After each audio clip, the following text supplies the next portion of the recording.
पूज्य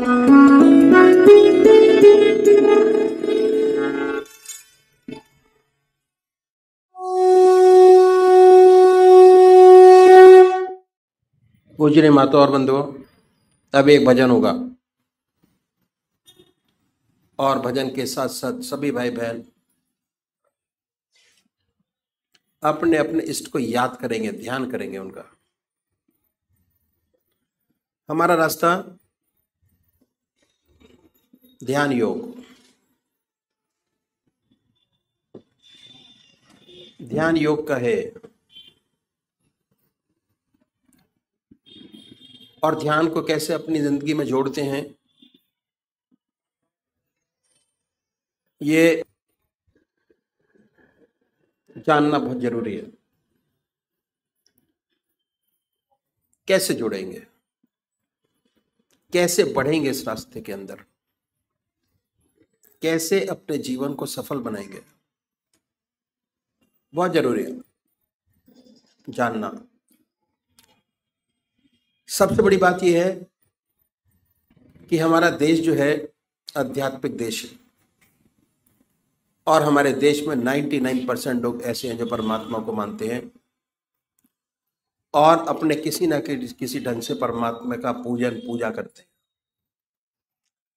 तरीके अलग अलग हैं, 33 करोड़ देवी देवता हैं और हर 20 किलोमीटर पर भाषा बदल जाती है और परमात्मा का स्वरूप बदल जाता है।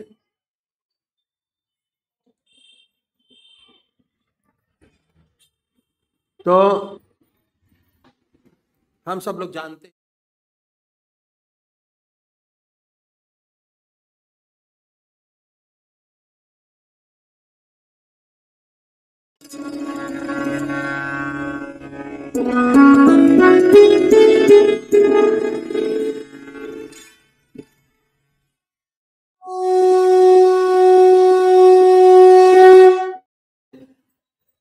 और जब हम इस जहान को छोड़ के जाएंगे तब भी हमारे साथ है। समझने की जरूरत है कि कैसे परमात्मा की कृपा जन्म से अंत तक हमारे साथ है और ये मनुष्य जीवन के अंदर ही समझा जा सकता है और कोई योनि ऐसी नहीं है जो समझा सकती हो। परमात्मा ने बड़ी असीम दया कृपा कर हमको मनुष्य योनि प्रदान की। सबसे बड़ी देन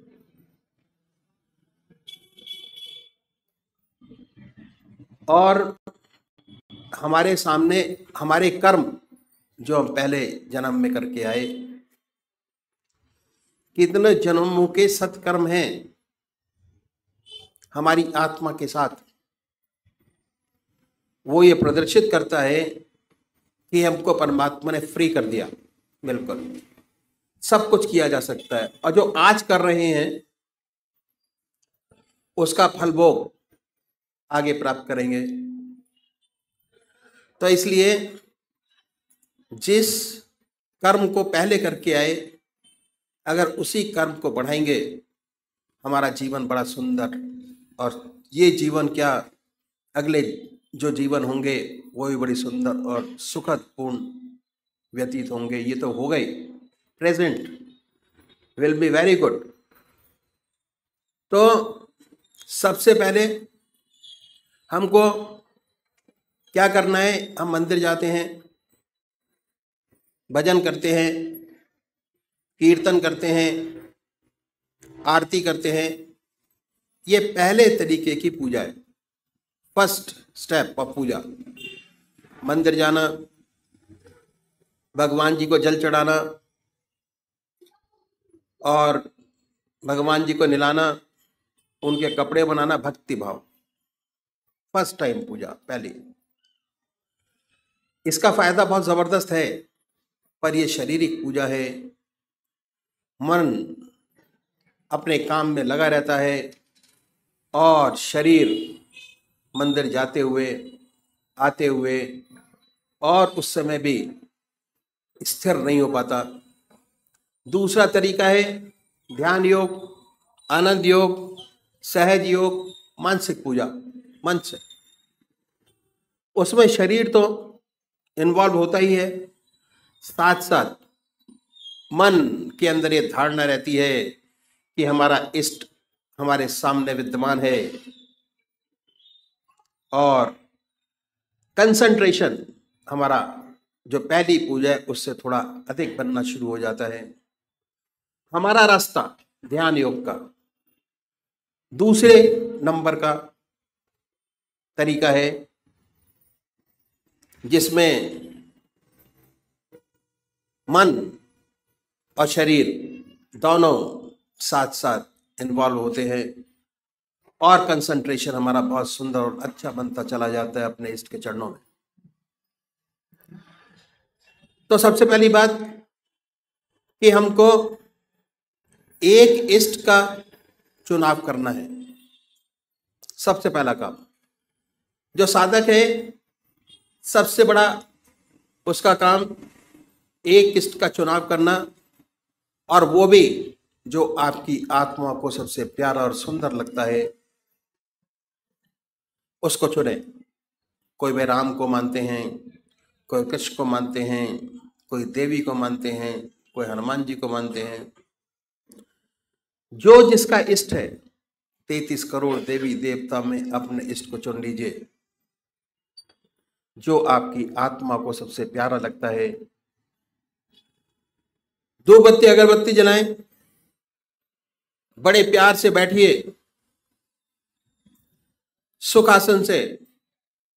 वो भी निश्चित कीजिए कि कौन सा आसन सब आपके मन को सबसे सुखदायी लगता है, जिसमें सबसे ज्यादा सुख हो, उस आसन पर बैठें। उसके बाद धूप बत्ती अगरबत्ती जलाएं, धूप दीप करें, वातावरण शुद्ध करें, मन प्रसन्न हो। उसके बाद बड़े प्यार से बैठिए। अगर कोई भजन आपको आता है तो गाइए, नहीं आता तो भावना बनाएं। उसके बाद ये महसूस करें कि जो हमारा परमात्मा है, जिसमें परमात्मा की सबसे ऊंची भावना डाली हुई है, जो आपकी आत्मा को सबसे प्यारा लगता है,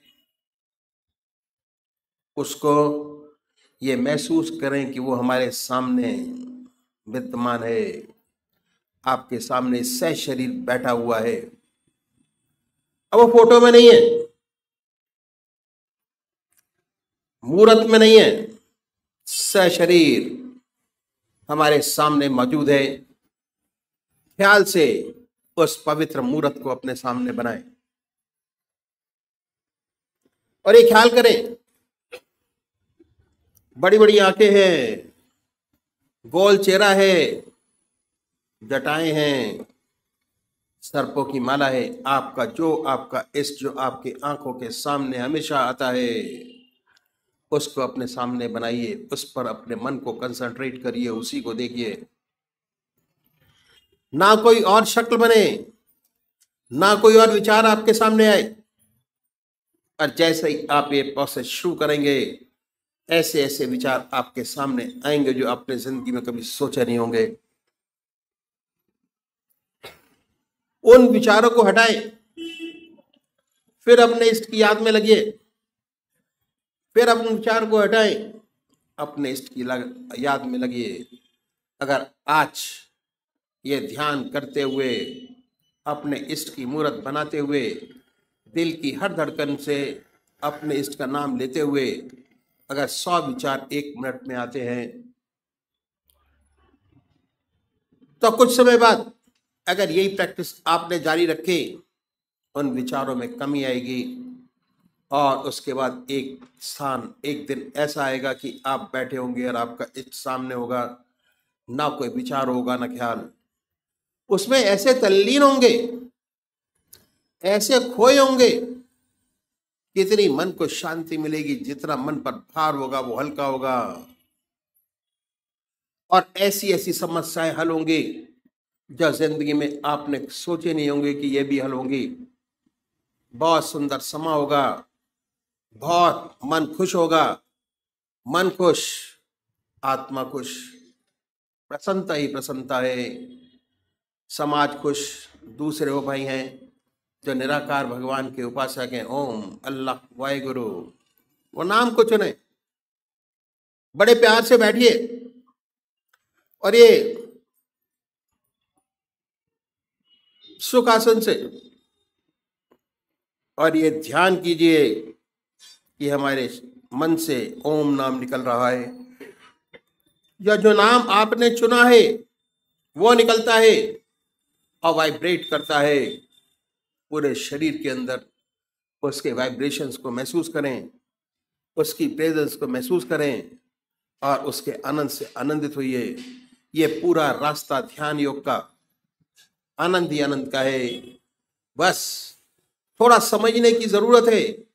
जैसे जैसे चीजें आपको समझ आती चली जाएंगी वैसे आपका मन, हमारे शरीर के अंदर आनंद, चैतन्यता, खुशी हमारे मन के अंदर ही, हमारी आत्मा में है। जैसे जैसे उसकी पहचान होती चली जाएगी, उसके नजदीक होते चले जाएंगे, आप आनंदित रहेंगे और सुंदर काम होगा, समाज की बेहतरी होगी और बड़ी सुंदर अवस्था आपकी होगी। तो अभी एक भजन होगा और भजन के साथ साथ सभी भाई बहन अपने अपने इष्ट का ध्यान करेंगे।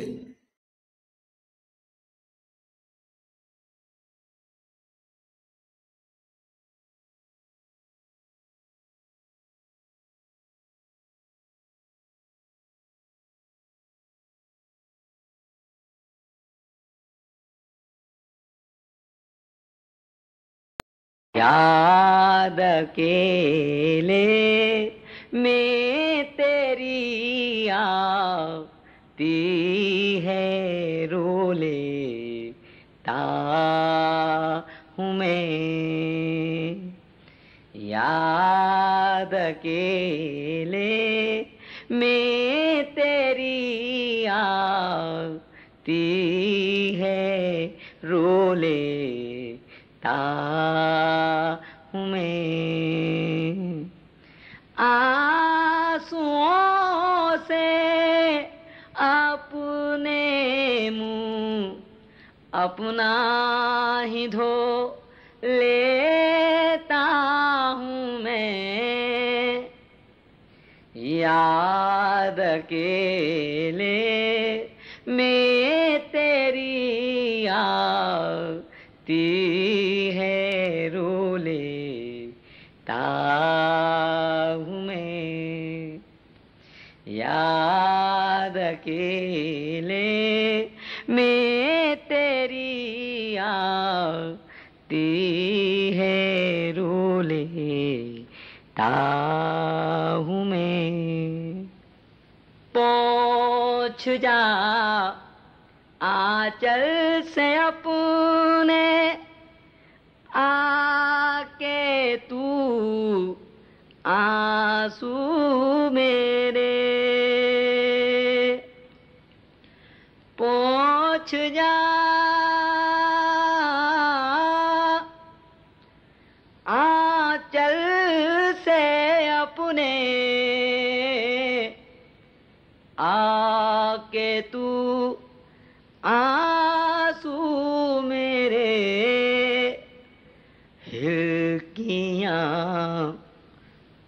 हिलकियाँ बंधती है तेरा नाम जो लेता हूँ मैं।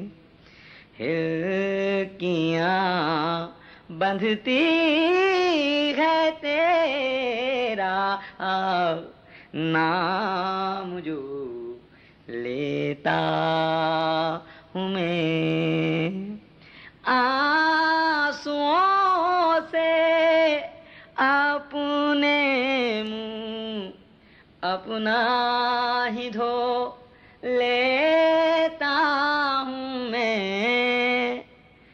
याद अकेले में तेरी आती है, रो लेता हूँ मैं।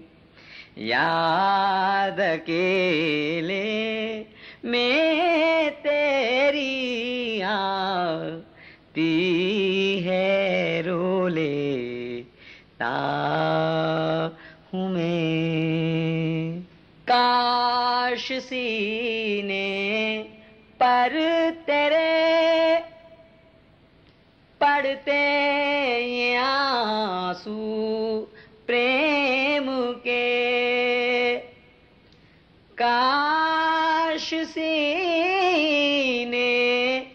पर तेरे पड़ते ये आंसू प्रेम के, अपने दामन पर मैं इनको थाम तू लेता हूँ मैं।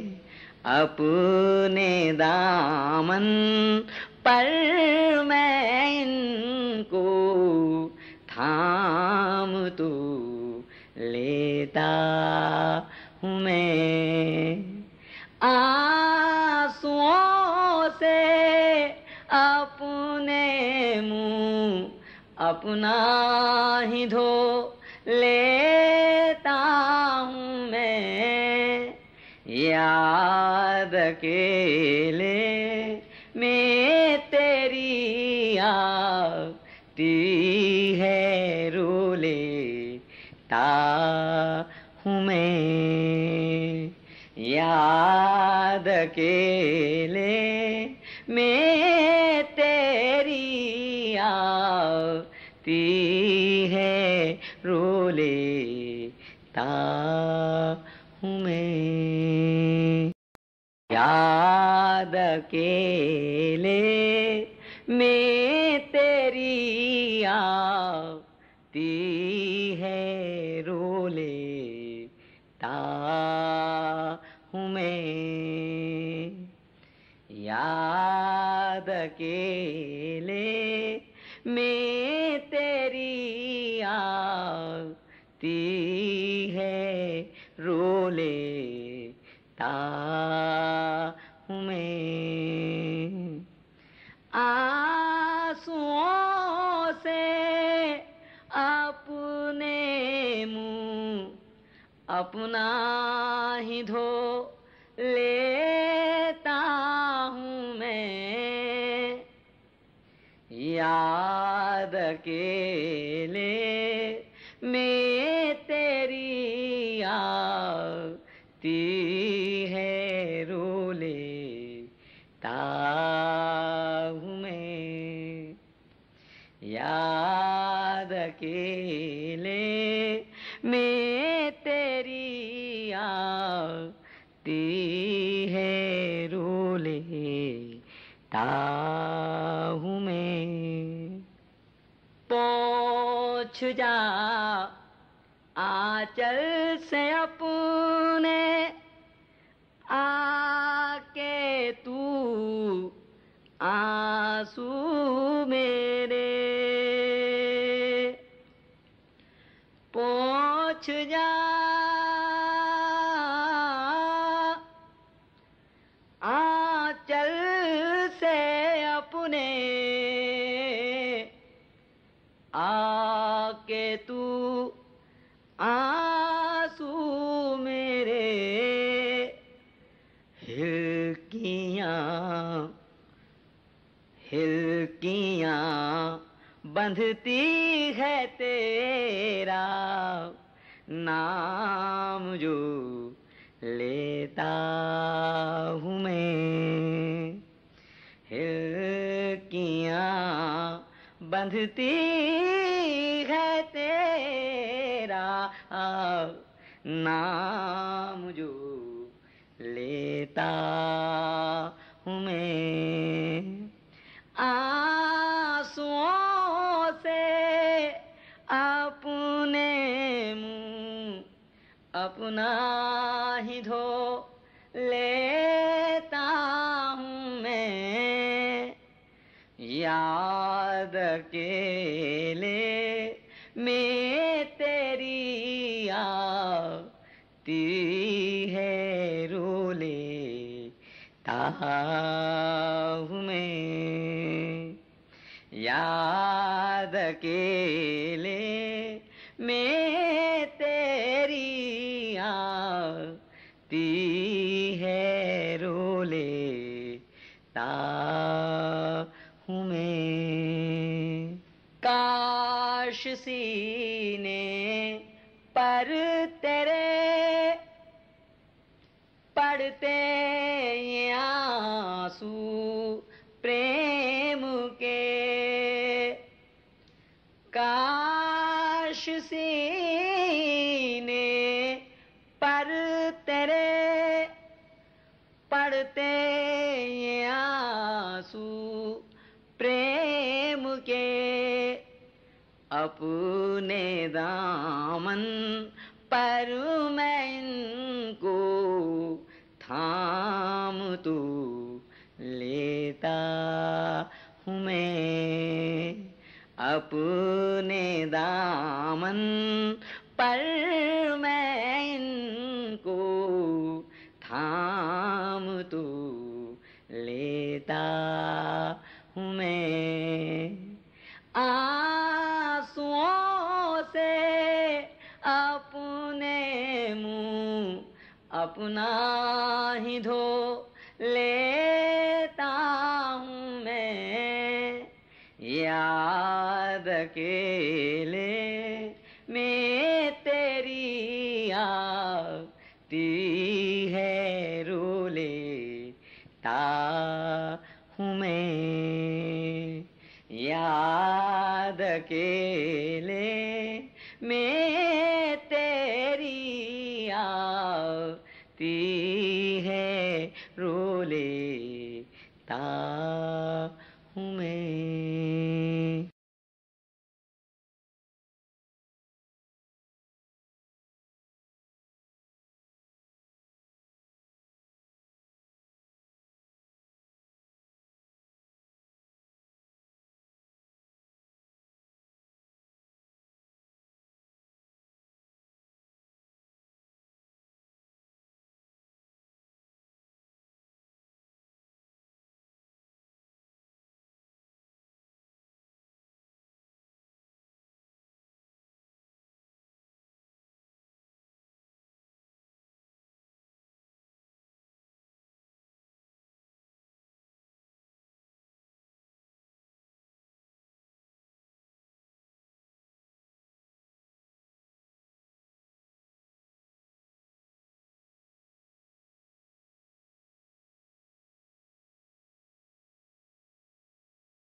ओम। जय सद्गुरुदेव, जय पद शरणम। परम संत महात्मा यशपाल जी महाराज द्वारा रचित अष्टावक्र गीता भाष्य, सप्तमोध्याय, आत्म तत्व, नेचर ऑफ सेल्फ रियलाइजेशन। मय्यनंत महाम्बोधौ विश्वपोत इतस्ततः भ्रमति स्वान्तवातेन न मम आस्ति असिष्णुतः। महर्षि अष्टावक्र जी प्रश्न करते हैं, हे जनक, यदि लय चिंतन नहीं होगा तो सांसारिक विक्षेप भी बने रहेंगे और वे कदापि दूर नहीं होंगे। राजा जनक उत्तर देते हैं, हे समस्त ज्ञान के भंडार परम श्रद्धेय सदगुरुदेव, आप इस तुच्छ दासानुदास को परीक्षा में न डालें। अनंत महान समुद्र रूपी मुझ ब्रह्मलीन आत्मा में यह विश्व रूपी नौका को मन रूपी पवन इधर उधर भ्रमाती फिरती है। उसका भ्रमण करना मुझ ब्रह्मलीन आत्मा अगम समुद्र को विक्षिप्त नहीं कर सकता। When wind rises on the ocean, it tosses a ship hither and thither, but the ocean is not affected by the movement of the ship. Similarly, the universe, which rests on the reality of the self Atma, is ever changing under the impulsion of its inherent laws. But the changing world does not affect the self Atma in the least. मय्यनंत महाम्बोधौ जगद्वीथी स्वभावतः उदेतु वास्तमायातु न मे वृद्धिर्न चाक्षति। राजा जनक कहते हैं, विनाश से रहित व्यापक आत्मा रूपी समुद्र में जगत रूपी अनेक लहरें उदय होती हैं और फिर अस्त हो जाती हैं। जैसे आकाश में घनघोर घटाएं छा जाती हैं और फिर वर्षा करके क्षय हो जाती है, पर आकाश जैसे का तैसा ही रहता है। इसी प्रकार ब्रह्मलीन आत्मा में जगत रूपी लहरें उदय होती रहती हैं और उसी में लय होती रहती हैं।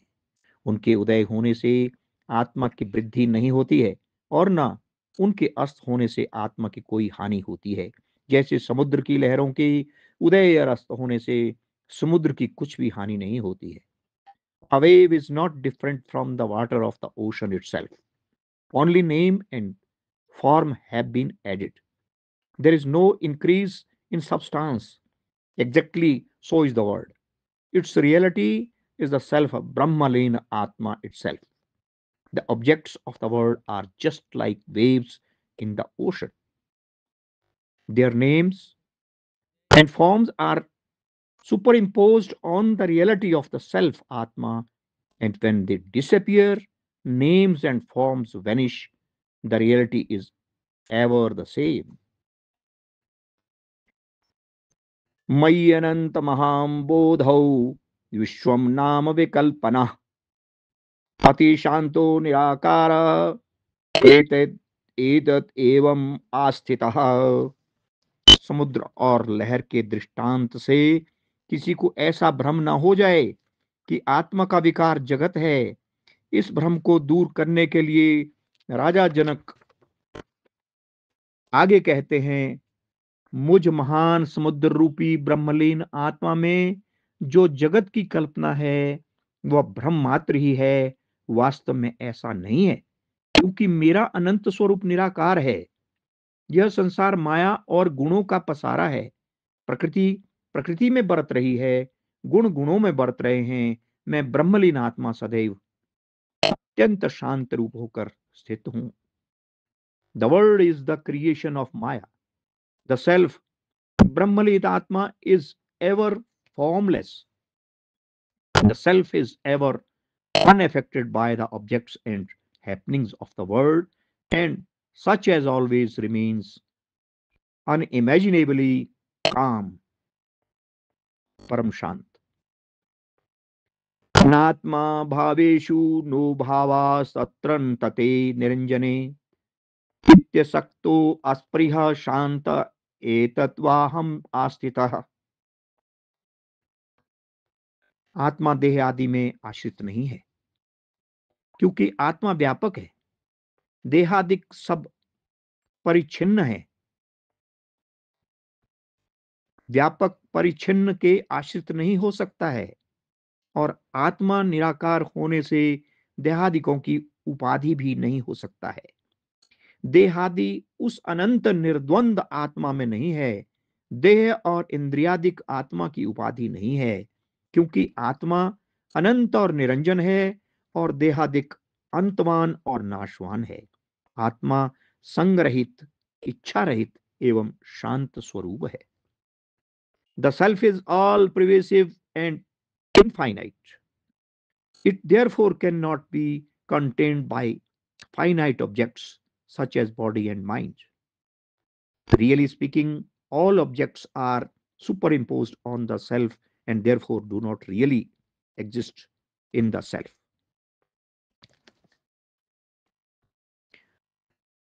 अयोचिन्न मात्रेमाव इंद्रजालौपम जगत अतो मम कथम कुत्र हेयोपादेय कल्पना। राजा जनक कहते हैं, मैं चैतन्य स्वरूप हूँ और संपूर्ण जगत इंद्रजाल की तरह मेरी सत्ता के बल और अपनी सत्ता के रहित प्रतीत होता है। क्योंकि जगत की अपनी सत्ता कुछ भी नहीं है, इसलिए मेरे को, ज्ञानी को, किसी पदार्थ में भी किसी प्रकार का त्याग और ग्रहण की बुद्धि नहीं होती है। जो पुरुष जगत के पदार्थों को सत्य मानता है, उसी को उनमें ग्रहण और त्याग बुद्धि होती है। A man of self-realization looks upon this world as a juggler's show, false and illusionary, and having no existence, even though it is visible to him. As such, no object whatsoever in the world can either attract or repel him. इति श्री अष्टावक्र गीतामृत्याम सप्तमोध्याय समाप्तम। ओम। परमात्मा तो ही है, तेरी इच्छा पूर्ण।